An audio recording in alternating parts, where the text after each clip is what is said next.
Hello বন্ধুরা, কেমন আছো? আশা করি সবাই খুব ভালো আছো আর আমিও ভালো আছি। তো দেখো, এই যে আজকে আমি থানকুনি পাতা নিয়ে কিছু কথা বলবো, তোমাদের সঙ্গে কিছু কথা শেয়ার করব। তো দেখো, এই থানকুনি পাতাগুলো বাজার থেকে কিনে আনা হয়েছে, কারণ এখানে কলকাতাতে তো আর মাঠঘাটে পাওয়া যায় না এগুলো।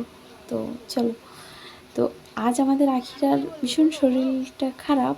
শরীর খারাপ বলতে মানে আমেষা পটি হচ্ছে, পেটে ব্যথা। তো সেই জন্য আমি এটা আখিরের জন্য বানাচ্ছি। তো আমি এটাই বলবো যে প্রত্যেকটা বাচ্চা বড় সবার জন্য ভীষণ উপকারী এই থানকুনি পাতা। তো এই যে এটা এখন আমি আখিরাকে কাঁচা পাতাটা বেটেছি, এটা খাওয়াবো। আমরা বড়রা তো চিবিয়ে জল দিয়ে খেতে পারি, তো বাচ্চা যেহেতু খেতে চাইছে না, সেই জন্য ওকে এভাবে খাওয়ানো হবে। আর এই দেখো, ওকে দিয়েছি, ও কিন্তু খেতে চাইছে না, খাবে না বলছে। তো আমি বললাম খেয়ে নাও, এটা খেলে তোমার পেটে ব্যথা ভালো হয়ে যাবে। আর তো আর যেটা আমি বেটেছি থানকুনি পাতা, এটা আমি হালকা লবণ দিয়েছি, আর এখানে একটু সরষের তেল গরম করে নিয়েছি, কড়াতে দিয়ে এটাকে আমি ভালোভাবে ভেজে নিচ্ছি।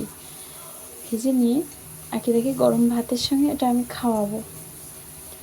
তাহলে কি হবে, আমেশা পেটে ব্যথা, পেটটা ঠান্ডা হবে, অনেক কম হয়। এটাই থানকুনি পাতার ভীষণ গুণ, উপকার আমরা সবাই কম বেশি জানি।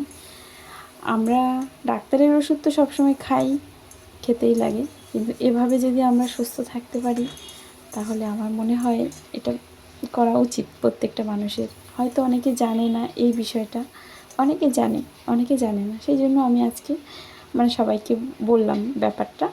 তো এই যে দেখো, আমি বেটে রেখেছি, গরম গরম ভাতের সঙ্গে আমি আখিরাকে এটাকে খাওয়াবো। আর একটা জিনিস হয়, তো সেটা আমি পরে তোমাদেরকে